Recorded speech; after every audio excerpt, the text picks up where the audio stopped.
Somehow, Arena returned. So, coming back in the next patch is the Arena. This was League of Legends' best game mode, which was added, then removed, and is now being added back.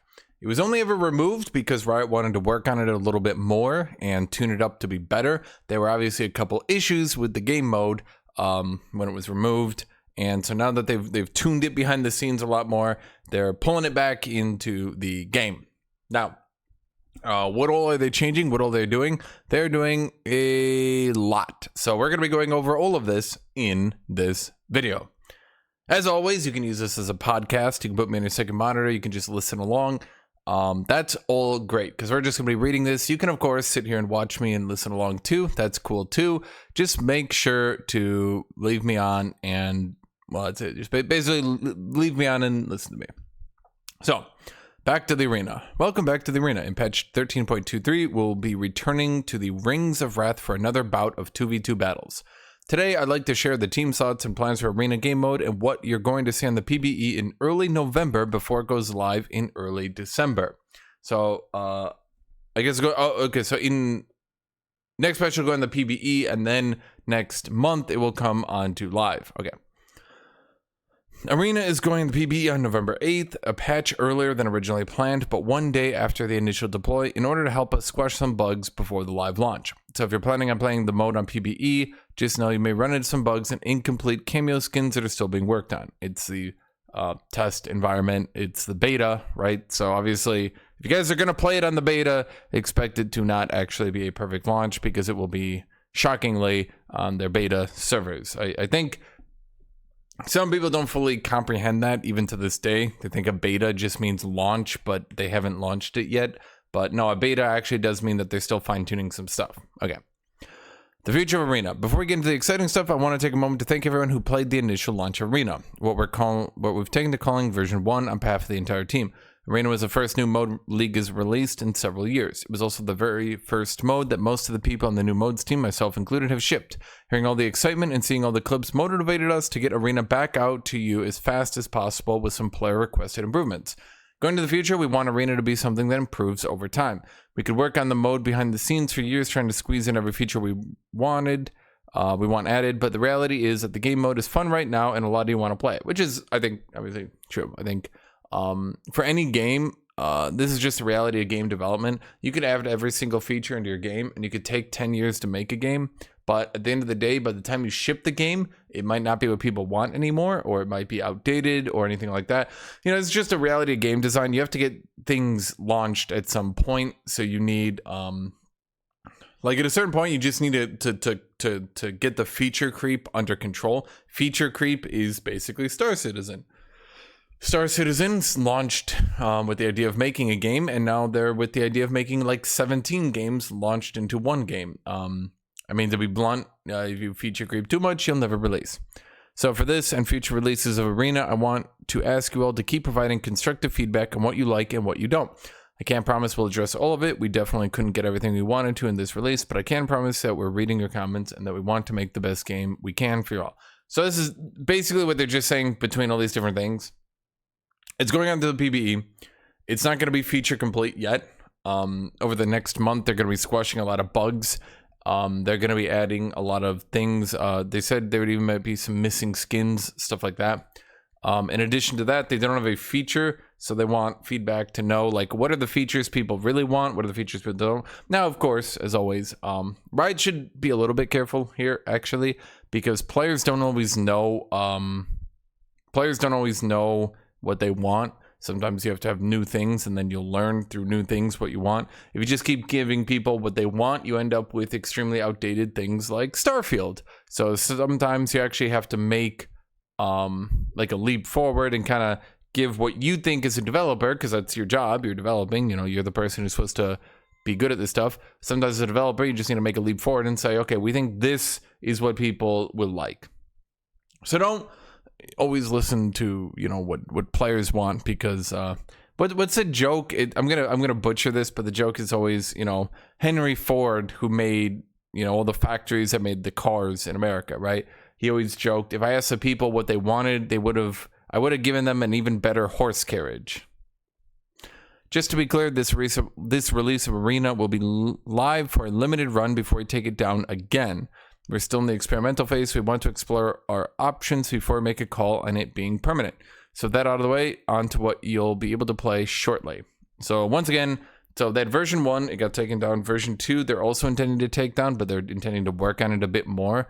I'm assuming that it's a lot easier to work on it behind the scenes because like when it's launched and it's live, you need to have a lot of people maintaining the live version. Like you need to have like probably 3-4 people just on the team who are just managing the balance patch to patch, items, stuff like that. So those are people who are trying to like, manage the game on live, who would be taken away from, trying to actually work on the game and make it complete. So, giving live betas does help people and it does help give them feedback.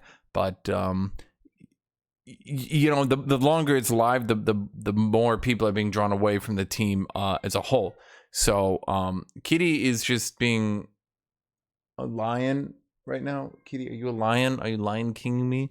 So, okay, Kitty, are you serious? I'm doing a video. Are you serious, Kitty? Do you want the blanket?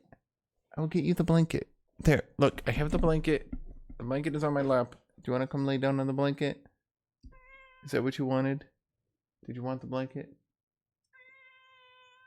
Did you just want to meow at me? Okay, you did want the blanket. Okay. So that out of the way, on to what you'll be able to play shortly.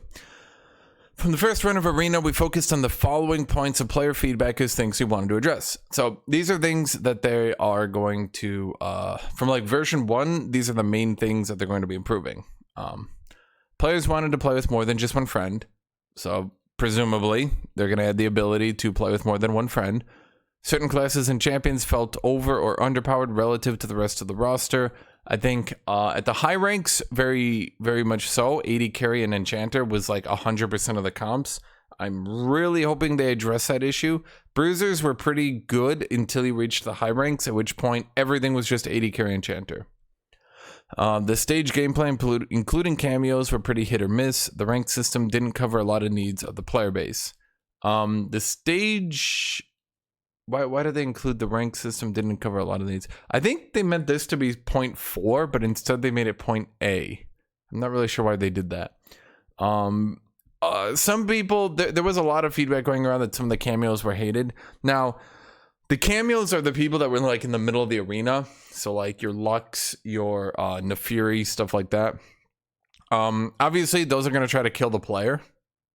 So I think it's presumable, it's like understandable that things that are trying to kill the player are not going to be liked. People generally don't like dying. So it's not about like making sure that people like every cameo. It's just making sure that they don't hate them a lot. Obviously, people didn't like Lux because she shoots you with a laser, but does she make the stage different? Does she make it unique? Yes. So I'm hoping they don't like tone down cameos to where like you get one and then like you don't even notice it, so to speak. Like you're like, oh, we're on a cameo stage, and then you just kind of forget about it, and you don't really, I just hope they don't end up being so weak that they don't really impact stuff anymore. The rank system didn't cover a lot of needs of the player base. I'm not really sure what they mean by that, but I'm sure they'll address it down here. Okay. 2 + 1 = question mark. Here comes a design innovation of the century. It turns out that the best way to address people wanting to queue with more people is to let them play with more people. Therefore, we've increased the number of people who can queue together. Groups of 2, 3, and 4 can now queue together and choose who is on what team. We also allow a full group of 8 to queue together, allowing them their own private match. These are all good things. I'm wondering if you can queue as 4 people and choose for each of them to be on a different team. So you could queue as 4 people. No, that'd probably be too abusable because then you could hard throw on every team but one. Yeah. Okay. But 8 people queuing together makes the mode significantly better. It allows you to kind of like pick up and play and not have like abusive comps. Having groups of 4 queuing together is also good because that allows you to shockingly play with more people, which then is more fun. Except when queuing as 8 people, you will be placed in the matchmaking as normal, meaning you will still gain and lose rating points. We explored having ranked and unranked queues, but in our experience on League and in other games, where you've seen that splitting the queue often does more harm than good in enabling different ways of playing. And that's true. Some people like to pretend that they like, oh, if I queue ranked, I try hard. And if I queue unranked, I don't try hard. Reasonably, that's not really true. Typically, it's unranked is the same as ranked. It's just two different MMR ratings.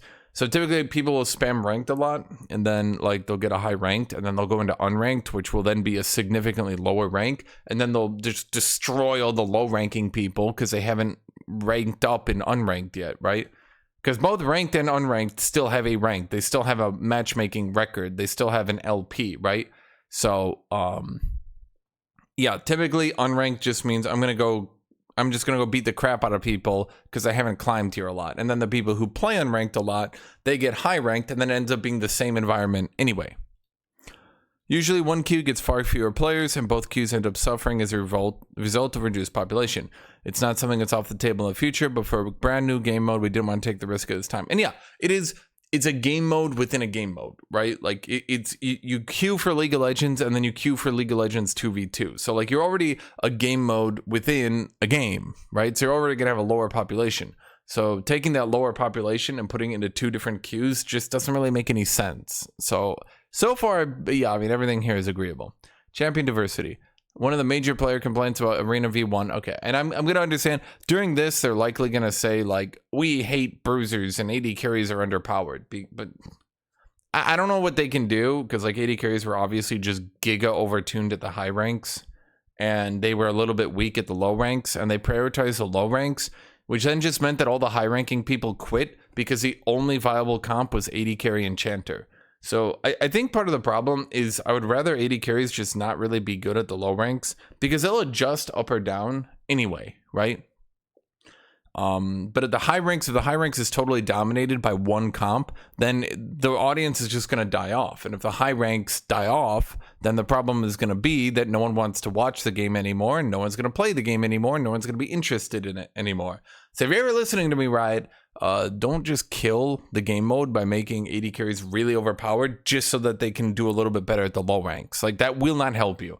Don't nerf bruisers into the ground and make them bad at the high ranks, because bruisers are still, to this day, the biggest class in the game. If 30 to 40% of the champions in League are bad at the high ranks, then you're going to have a significantly lower audience. Do you get the idea here? AD carries are the smallest class in the game still, other than maybe specifically AD assassins.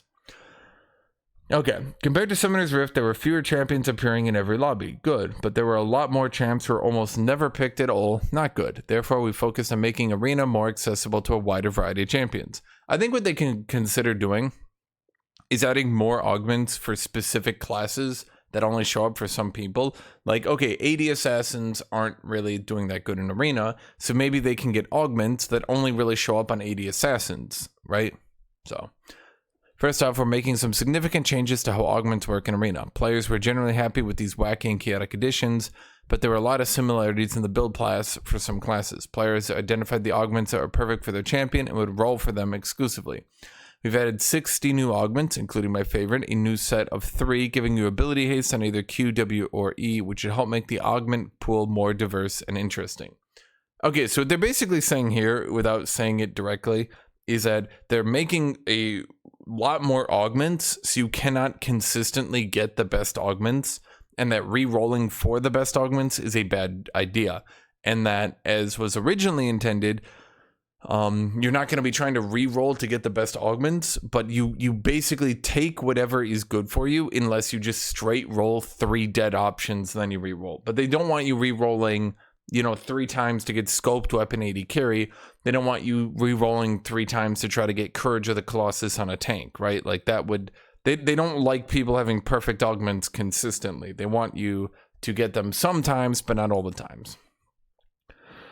In the further interests of having diverse augments show up, we're introducing a limited number of each augment. Specifically, rather than there being an unlimited number of each, all augments are limited to 2 copies each. As augments get picked, you're much less likely to see the same augments in future pick rounds.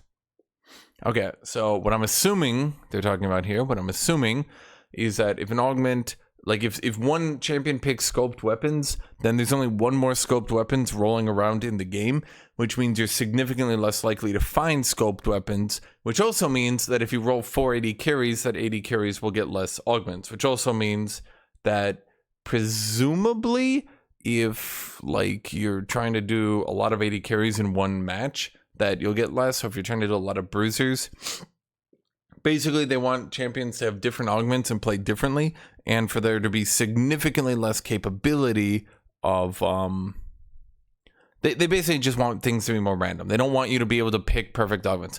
Basically, between these two changes, they're trying to slaughter the ability to consistently get good augments. Obviously, they want augments to feel good. They just don't want you to get like the best in slot often. Our main goal here is to reward players that use the augments they're offered, which encourages experimentation and creativity as opposed to following a specific guide. Additionally, it should help disincentivize everyone stacking a specific class, as the augments that are best for those classes will naturally disappear as the match goes on. On the topic of augment changes, you may notice we've modified our icons by adding core and frame visuals. We made this change to help players better understand augment synergies and the two major benefits each augment offers at a glance.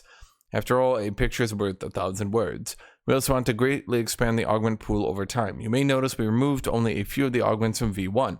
As we continue to add more without removing, relearning the icons or 100 of augments starts to become unreasonable. In order to keep the learning cost reasonable, we decided to go with categorizing them. Do they have a picture of the augments that I'm just not seeing here? Okay, they just haven't shown them. Okay. But Maxwell, how can I adjust my pick based on my opponents? Excellent question. Made up strawman. Okay. We're changing the structure in champ select a bit for this go around. Players will ban champions at normal at the beginning, but pick champions in 2 phases. Okay, that's really good. I'm gonna keep a notepad here. Notepad is not launching. This is weird. Okay, never mind. Apparently my notepad is just not launching. Let me I'm gonna open up a Google document then, I guess. That's weird. Okay, so number one, I'll keep a list of changes here. Significantly more augments. Only 2 augments of the same augment per game. 3 champions are now picked in 2 phases. Okay, so basically what they're saying here is each team picks 1 champion, then each team picks a second champion. So for example, let's use the Heimerdinger example here. If Heimerdinger is left unbanned and you see every team has banned Heimerdinger, then everyone can pick an anti-Heimer pick. Or if you're the one team that didn't pick Heimer, then you can pick an anti-Heimer pick and everyone will pick an anti-Heimer pick. And the people that all picked Heimer are now punished because everyone's picking the anti-Heimerdinger champion. Do you get that? Okay. First, 1 player on each team will blind pick a champion, then those champions will be revealed, and the second player will now get to blind pick a champion, but cannot pick any champion that was picked in the first round. Oh, okay, so that's another thing. So, if one team picks Heimerdinger, then you're not allowed to pick Heimerdinger in the second round. Okay, the only problem I have with that one is that it encourages you to pick whatever is OP in the first round. This should give each team a chance to make some counter picks while still keeping champion select significantly quicker than on Summoner's Rift. Let us know how this draft phase feels once you get to try it out. I think that'll be a significant improvement to the game, because again, if like Kayn is overpowered, then everyone can pick an anti-Kayn champion. If you see that everyone's going with an AD carry, then everyone can start picking anti-AD carries, stuff like that. So this should make champion selects far more diverse. It does lead to counter picking, and I don't think counter picking is a great idea. But, then you have to kind of pick around it. I mean, fundamentally, let's be real, League of Legends does have a lot of counter picks. And a lot of champions are, unfortunately, or fortunately, depending on how you look at it. Freak likes counter picks. I think they're terrible. But basically, a lot of champions are balanced on counter picking, right? Like, there are some champions if they're not counterpicked will just be overpowered. We saw that happen with Fiora. Fiora was completely dominant for a very long time because if he didn't counterpick Fiora, she would just destroy the entire lobby. So, you know, trying to counterpick people in a blind pick is kind of hard to do. So I think this is actually a sizable improvement to the game. So, yeah. We also have a sizable balance update going with this release. We can't fit the whole list here, but there will be a complete list for the patch notes on release. We're looking at making changes to a few classes to bring their power via item system changes, and a slew of champion-specific changes to bring up the underperformers. Just a reminder that this run of Arena will be taking place while we're out for the holidays, so we won't be able to make as many balance adjustments as we did with the first. We won't be able to make as many balance adjustments as we did with the first with Arena's initial loss. I said as we did the first with Arena's initial. They grammarly did this wrong and it's messing with my brain. Finally, Hexgates are making their debut in Arena. These gates are intended to help the squishier classes that need to get and maintain distance like mages and enchanters. In order to help buy space, these gates will go on a global cooldown while used, allowing for a quick escape. They're distributed on the stages in random locations. You have to be able to adjust your plans on the fly. I think it's like an interesting idea, but considering the best class in the game was, you know, 80 carries, like by far the best class in the game was 80 carries. So I think this is like a giga buff to 80 carries that is helping them even counter the things that, like, what good is it if I counterpick an 80 carry if every time Zed actually goes on them, they just warp away, right? Like 80 carries only need a couple autos to kill people. So if they can just continue to warp away, I think it's like a novel idea to try to make champions like Vel'Koz and Xerath better. But the problem is, if you try to make Vel'Koz and Xerath viable in this game mode, you can eventually get to the issue where then champions like Vayne and who is the other dominant one? Kog'Maw now have too many ways to escape and are now even more dominant. Stage gameplay. Moving champion combat to an enclosed space had a lot of challenges that we weren't able to resolve in Arena. We won. While I believe that we still have a fair bit to go for the release, we dug into some improvement and tweaks that should deepen the gameplay of the mode. One of the roughest parts of Arena is being stuck in a 1v2 situation after ally has gone down. In order to help combat this, we're introducing what we call the down state. Each player, when killed, will begin spawning a circular area where they died. After a set amount of time, their ally can stand in this area to revive them. Each team only gets one revive per round. Okay, so let's mark this. Hexgates added to allow you to teleport away from enemies. You can now revive downed allies once per team per round. Okay, this is an interesting change. Each team only gets one revive per round. This mechanic should result in fewer hopeless situations in the event a teammate gets immediately 100 to 0'd. We don't expect revives to happen every round, but they should give teams a way to play around being at a deficit and lower the power of burst damage in the game. Okay, but the only problem with this change is once again, at the high ranks, it was literally just all Enchanter ADC. If you can bring in double Assassin and finally beat the ADC, and then the Enchanter just stands there and revives them, that kind of just makes Enchanter ADC stronger. This is kind of the problem that I was going to mention when I saw champion diversity. I knew what was going to happen is they're going to try to push enchanters, or said they're going to try to push squishy champions and like long range artilleries and marksmen. They're going to try to push them to be more playable at the low ranks, which I knew was just going to help encourage them at the high ranks. The problem is they're just going to have to make a call. Either the game mode dies because the high rank is only Enchanter ADC and people don't want to play that, or they just have Enchanter ADC just be weaker at the low ranks, right? Okay. We don't expect revives to happen every round, but they should give teams a way to play around being at a deficit and lower the power of burst damage in the game. I do know that one way they could combat burst damage is to maybe lower burst damage in the game. One of the issues is too many augments and too many items. Like, for example, it was very common to get to like 70% armor pen, which then it just made building tanky at all completely useless, completely worthless, right? The problem is they buffed armor pen in the game way too much, trying to keep tanks down. Tanks were overpowered, not because they were overpowered. They were overpowered because their augments were way too good. They could have just nerfed their augments and then nerfed armor pen, right? The problem is armor pen and Magic Pen were just way too good, which meant that playing defensively was completely useless. Building defensively was completely useless. So the only way to build, the only way to itemize was just go for the Giga one-shot. Now that's fun, that makes fun montages, but it does mean, yeah, you're just gonna, whoever one-shots the other first just wins. Whoever attacks the other first just wins, because there's no way to stay alive. Now for a more straightforward change. The center point of the Ring of Fire on each stage will be randomized between a few predetermined points on each round. This should prevent turret-based and control mages from setting up shop in the known endpoint of the round early, forcing them to adjust on the fly. It should also vary up players' approaches in a game and favor those who can improvise when the ring starts coming in. In other random position news, we've also introduced a few random starting positions for each stage to further mix up how fights will play out. Okay, so 2 more changes here.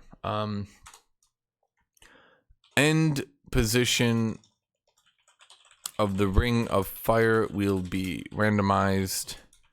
I'll say semi-randomized. Okay, so I think that's actually a really good change. So long as when the ring starts coming in, you can understand, like, as long as when the ring starts coming in, you can understand this is where it's going to end, then it's a good thing. Now, if it's completely random, I think it's a bad thing because it could favor some people. I mean, I guess it depends. You don't want turret people to be able to find out where it's ending, but you also don't want turret people to like randomly luck out into a win, right? Like you don't want a situation where it's like, it could be here or here. My team is here. Your team is here. Oops, it's ending on your team. So you win because now I need to walk into you, which, you know, kills me. I'm sure enough people have played battle royales to know how frustrating that can be. So, the second thing is starting positions will be semi-randomized. I think this is also a good thing because it just adds more randomness to the game. To be blunt, I think Arena should embrace randomness, at least in like augments, at least in like starting positions, ending positions, stuff like that. Randomness and those sorts of things adds to the game. You don't want like randomness in the game itself. You don't want like Ziggs has a chance to throw 3 bombs because it's funny, right? Like you don't want that. That would be bad. The actual combat should be predictable, but I think everything outside of the combat can be randomized. Sure, you might end up with a dud game where you just got bad augments and they got amazing augments. Sure, you can end up with that, but I think that's kind of like a good thing. To be blunt, I think that's actually a good thing that can actually help the game mode kind of be repeatable, kind of be fun, because you know, you don't want it to start feeling like I'm getting to the point where I'm bored because I know what's going to happen and I've played this a lot, you know, blah blah blah. You don't want to get to that point. And definitely with augments, you don't want augments to be why is this not like, apparently no matter what I do, it's just not okay, whatever. I'm just gonna put this, I guess we'll make this a little bit smaller. There we go. That's good. Okay. Sorry, I was finicking with that a lot. Okay. I think those changes are good. Finally, let's talk about cameos. The first set of Soul Fighter champs had some standouts, but also several that quickly got old or simply just not well received. Looking at you, Evelyn. I mean, not looking at you, but you get it. Overall, we believe that having a random cameo drop-in adds much needed variety in Arena. Yes, I agree. Random cameos are good. Randomness is good so long as it doesn't affect the combat. The combat should be consistent. Everything outside of the combat can be random, quirky fun, right? The game mode should be adapting to what you've been given, right? It should feel like a draft. It should feel like a card game draft. The better players will more consistently rise to the top. The worst players can score some wins, which could be fun for them, but the better players should more consistently rise to the top and win, even with randomness, because over a period of time, they will make better decisions, better calls based on, you know, things going on. That said, we're keeping a close eye on cameos when it comes to how they're introduced in the arena long term. In order to have the arena come back out sooner rather than later, we decided to keep the cameo system and modify its contents rather than outright replace it with something else. I think there could be something better than cameos, sure, but I also think cameos were kind of quirky and fun. The fact that they were annoying did kind of add to the game. I know that's kind of heresy for a lot of people, but to be blunt, I think developers adding things that does kind of annoy some people isn't always the end of the world. Like dying to the ring in a battle royale is annoying, and yet it's also part of the game. Do you understand? Getting randomly better loot or worse loot is annoying, but it's also part of the game. You know, and likewise, cameos can be annoying, but like if both teams have to adjust to it, right? If both teams have to deal with it, then that can be fun. Now, you don't want it, again, you don't want it to be too unfun. If it literally just ruins your experience, if every time you pull up a fight and you're just like, and it just annoys the crap out of you, then yeah, I think that's bad. To that end, we've added 2 new cameo champs from the Winterblessed skin line and kept the 3 most enjoyed cameos from the first release. Here are the champions you can expect to see drop into arena games on release. Okay, so Set, Pike, Gwen, Silas, and Thresh all stay. Or are here. So Set was funny. Pike was also funny. I think these 2 are good examples of like, they're kind of annoying, but they're like funny, right? Like it's annoying, Set's like annoying, but it's also kind of like gameplay. It's like a frustrating new mechanic, but it's like both teams are sweating and both teams are trying to get him to pop on the other one, and they're both sitting there and they're just annoyed. And they're just like, ugh. Gwen, Silas, Thresh, whatever. Silas will start the round by giving each combatant a random ultimate, old spellbook style, that will override your non-flash summoner, which you then get back after casting the spell. The only thing I don't like about this is if you took an augment that gives you a non-flash summoner, then you can kind of get screwed over by this.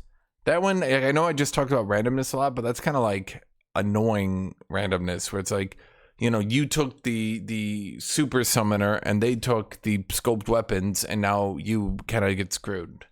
Yeah. Meanwhile, Thresh will walk around the battlefield and periodically throw his lantern, providing a shield and an escape. I think it blatantly favors range champions.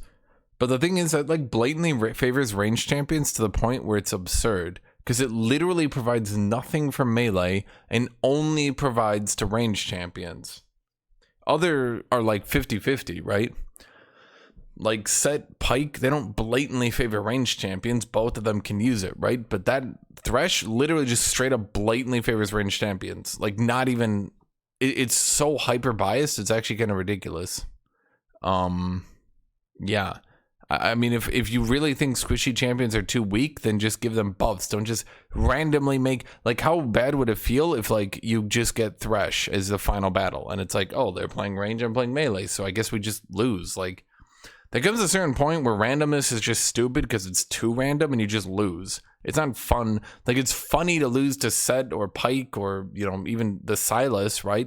But like, oh, I got a random ult that's really good, I won. Versus, they rolled Thresh, so I just keep getting shielded and running out of melee, so I guess they win. Right? Like, one of these is funny, one of these is just stupid. We don't think this structure will always be a part of Arena, but we do want to hear your thoughts. Is something like this appealing? What characteristics do you appreciate, dislike about the system?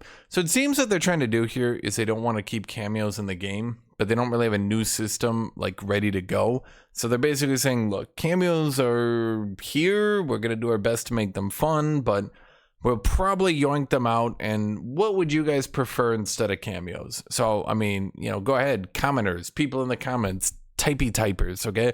What do you think? What would you prefer instead of cameos? What would you want? Something random that can drop in. I think cameos are fine. I think, in all honesty, they should. I think cameos are fine, but I also think that like they could be a bit more. What's the way to put it? I feel like they could be a bit more ambitious with them. Like when we look at things like Set and Pike, right? Like they're kind of way out there, but they're well received because they feel fair, right? They feel fair and fun for everybody. I mean, part of the problem with the other cameos they added where they just were really tedious, annoying, or forced you to play in a playstyle that was just totally frustrating to deal with. Around game. The experience of Arena around the game is something we know could be better. However, in this quick turnabout release, there were several things we wanted to address but couldn't get to. We do have some updates here, so we'll cover those first, but we'll segue into talking about the potential futures. Rating changes. Arena will have its ratings reset, so your climb will begin again in the wood tier. MMR will partially reset. We've also adjusted the thresholds for Gold and Gladiator, as the climb was a little too fast in the initial release. Yeah, it kind of was. You kind of get Gladiator like really quick, and then a lot of people got bored. For this round of Arena, we'll be re-releasing the icons from our For this round of Arena, we'll be re-releasing the icons from our initial launch. Oh my god. Mouth is just not wording things properly. For this round of Arena, we'll be re-releasing the icons from our initial launch. If you would last launch, but managed to find your stride this time and get a higher rank, you'll be able to earn all of the new tiers you've hit. Challenges. We've added in a couple new challenges that track some arena-specific stats. All of these challenges exist for Summoner's Rift, but their arena versions are in their very own category under the Legacy Challenges tab.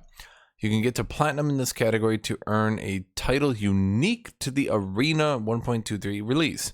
A quick heads up, because the way players can exit early from the game, progress towards these challenges won't appear until the game fully ends, even if you're eliminated. Okay, so I guess that's another thing they're doing. Unique challenges and their 4 titles are being added to Arena. I don't know how much people care about challenges and titles, but I mean, I guess it could be cool. Depending on what the titles are and depending on what the challenges are. 1Q Conundrum. We debuted Arena with its own ranked system. It was one that was intentionally lower stakes, but still reflected the player's growth over the course of the run. In general, we liked having a rating system of some kind here, but we acknowledge that there can be some disagreement between players who want a for-fun mode and those who want to grind their way up the ladder. At the end of the day, allowing the two to mix in the same queue is risks, but because ultimately the rating does not have the same stakes as something like Summoner's Rift does, we want to continue exploring having one queue. We're interested in what a longer-term future could look like for arena progression systems. What are things you'll like to see? What are currently not working for you? Okay. Personally, you guys can disagree with me. Once again, you can go tippy type in your comments. I really don't think that 2 queues is good for the game at all. 2 queues, in my opinion, is just 100% a bad thing. You don't want 2 queues. You really don't want it, because people won't try hard in the try hard, then try easy in the non-ranked. They won't do that. They'll just go into unranked where they're a lower rank, and they'll just destroy you with their meta comps all anew. And you'll constantly have people going into whatever they can win the easiest on. I mean, to be blunt, that's true. If people find that their ranked is too high right now and their meta comps are harder to win, they'll just go into unranked and then they'll crap on you in that one. And that's just what they'll do, because like that's just how people are. And so having 2 queues does not do you any good at all, in my opinion, and would not benefit you at all. The whole team is excited for all of you to hop back into Arena with patch 12.23 for its second release. We can't wait to learn more about how you feel about the new changes we've been working on, blah, blah, blah, blah, seeing there. Okay. So in total, then, I think the main changes coming out here are significantly more augments, which I think is a good deal. I think there needs to be significantly more augments. Yes, I also think they need to have more randomness, kind of, what's that word? Not randomness, but I think they need to do more and wacky different things, so to speak, right? Like an augment that just spawns zig bombs under you, like just zigs mines under you every 10 seconds. I don't know, just wacky things. Obviously there'll be some balance issues that they'll have to work through, but the problem was in the original run, the ones that just gave you pure stats ended up being way too strong compared to the ones that did quirky, wacky things. I definitely think, and this is just my feedback, so I'll just put my feedback here. My feedback, okay. Stat augments, let me put this one here. Stat augments were too strong. So the augments like lethality that just gave you, or sorry, what was it called? Brutalizer, that just gave you damage, lethality, and ability haste. That was just like blatantly, 90% of the time, that was just like blatantly the best thing to take, because it just gave you so much damage. Like, why not, right? Just give you stats. If they want people to take the funnier augments, then you can't make the stat augments. You can't just make my Q now has more ability haste. You can't just make that the best augment. You need to kind of keep those a bit undertuned, just because they'll always be better than the funny augments that you actually need to work to get to be good. Okay. So I definitely I think stat augments were just way too strong. Potentially stat augments should have been removed, but having funny brutalizer Aatrox is always, you know, it's always funny to have. It makes good montage plays. It makes good clips on YouTube and stuff. So like you kind of want it, but at the same time, you don't want Aatrox like giving up funnier augments just because brutalizer will always be the best. Okay. Only 2 augments are the same. Yes. Augment limitations are a good thing. Particularly, I think you guys probably noticed throughout the first arena run, we definitely got to the issue where like everyone would be rolling. If you had any stuns, you'd be rolling Courage of the Colossus, right? If you had any stuns, you'd be rolling the one that would heal you whenever you stun someone, right? Like that's what you're always rolling for. If you're an AD carry, you're always rolling Scoped Weapon. You were always rolling Brutalizer, right? Part of the problem is some augments were just really good. And so because they were just really good basically all the time, it just kind of came to the problem where everyone was trying to get them. Basically everyone in every class was trying to get them, right? The crit ones were just basically always good. So you'd always be going for the crit ones. And by limiting them, it forces the match to have more diversity. So I actually think that's definitely a good thing. Champions are picked in 2 phases. Yes, that champion select changes are really good. I literally suggested this back in the day. I don't even remember. Like basically when Arena first came out, I suggested this and this was definitely a good thing. Basically if everyone picks Heimerdinger, then you can just pick an anti-Heimerdinger, which then opens up the possibility of not picking a Heimerdinger. It also keeps the game more balanced, as I mentioned earlier, because some champions just need to be counterpicked. Now obviously you can save those champions for your second pick, but you have to first pick something, right? So if I see someone pick Master Yi, reasonably it can be assumed that people are going to pick a champion that goes well with Master Yi, right?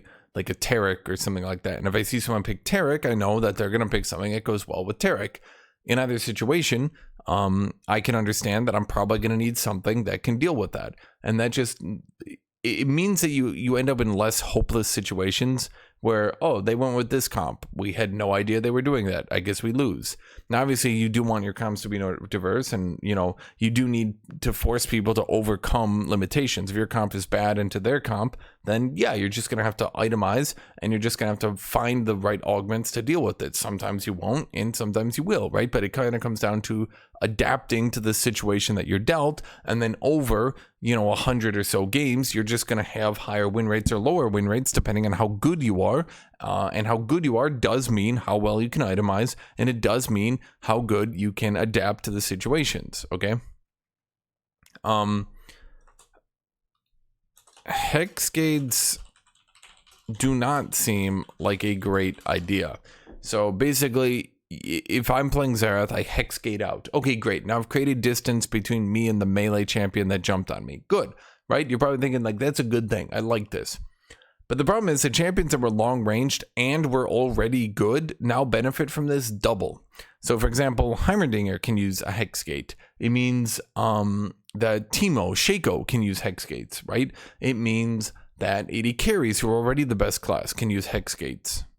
And the classes that were already ranged and good now doubled down and benefit from this a lot. Sure, you can try to force Xerath and you can try to force Ziggs and such to be viable, but at the end of the day, you're gonna have to give them unique mechanics.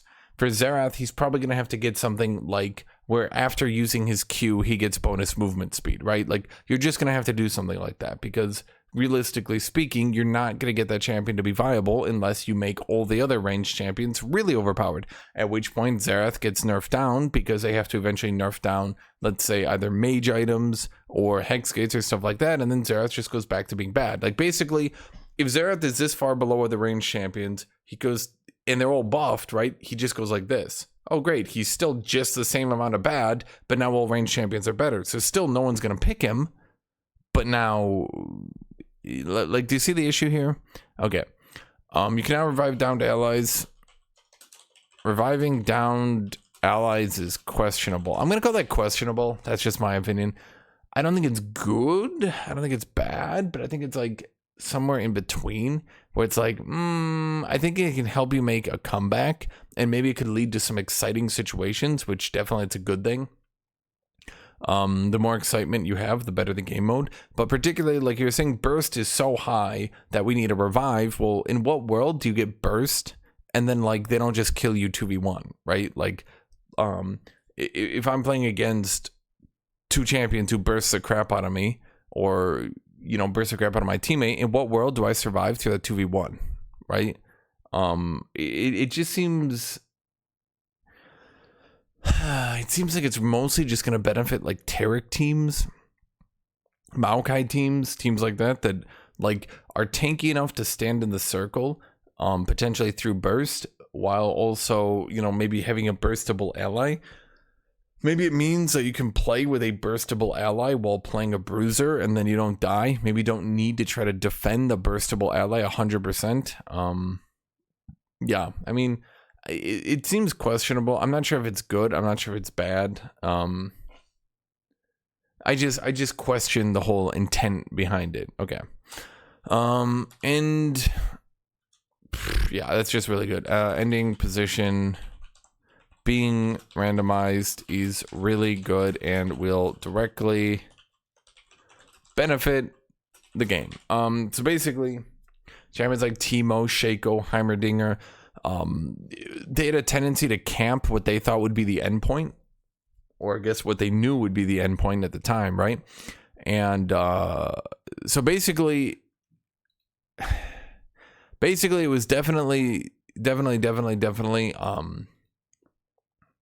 overpowered for Heimer to just sit 3 turrets on the endpoint and then just wait for the Ring of Fire to come in, and you had to run into it. It was way overpowered for Shaco, for Teemo, for all these champions to do the same thing. It was way overpowered for range comps to just sit on the endpoint because they knew you would have to come into them. So making it more random does mean that they'll have to move. It means that they don't know where it is. Sure, they could just randomly luck out and win it. Sure, they could. But most of the time they won't. And that opens up more diversity, and it also means that teams like can catch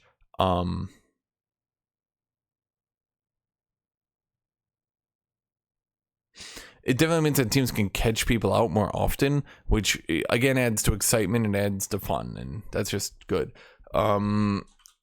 Starting positions being randomized makes the game way more replayable. I'm sure you guys played through the maps during its first run, and you always knew, oh, we're on this map, right? So we're on this map, so we're gonna have to play like this. Oh, we're on this map, we're gonna have to play like this. By being randomized, and depending on how random they could make it, because they could go pretty random, which I actually think would be a good thing, right? Sure, sometimes you get screwed on positioning, but again, adapting to bad luck is a skill, right? So even if you get screwed on your positioning, you just kind of have to learn how to deal with that, right? And I just think having more randomized parts, it makes more of the maps like open. I think something that a lot of people didn't realize, like let me open Paint. I can't open Paint. Okay. My computer's having issues right now. The map was like this big, but you'd only ever play in like the middle of it, because you would start here, and then you just play in the middle point between them. If I make that clear, right? The maps were actually quite big if you ever actually zoomed out and looked at them, right? But the problem is, because everyone started in the same 2 locations and the ending point was always in the middle, you never actually noticed that the maps were actually pretty big, right? So by randomizing it, A, it allows you to like see more of the maps and interact with more of the map, and B, it just helps the game be more replayable and be more fun for everyone. And I think that's the most important thing, is you want this game mode to be more replayable, and you want it to be more fun for everyone, so everyone can, you know, yeah. Okay, unique challenges and therefore titles. Cool. I'm sorry, that's cool, I guess. It's not really something that bothers me. So overall, I would say that this is definitely a massive improvement to Arena, basically the whole way through. They did talk about one thing they didn't really go into, the around game. The experience around the game is something we know could be a lot better. So I think, I'm not entirely sure what they're trying to say, and I think they're being intentionally vague. I think what they're trying to say is they want the game to be more for fun, and they want it to be less taken seriously. But at the end of the day, like, some people want to take it seriously, and some people, like, basically it's like Magic the Gathering drafts, right? People will play world championship drafts, and people will say, well, how could you do that? It's random, you should play for fun. But like, dealing with randomness and dealing with that situation and constantly dealing with things that are dealt to you, some people enjoy that and some people have fun with that, right? Other people just want to play for fun. They just want to take the stupid quirky augments and screw with it, right? Personal opinion, I don't really have any fun intentionally sabotaging myself. Like, in no world will you ever see me just intentionally sabotaging myself to have a more interesting game. I don't think that'll ever happen, right? Maybe other people could, I guess. I don't know, but it's just not for me. So I think they're being intentionally vague here just to not really have to say it. But overall, yes, I think all these changes are good.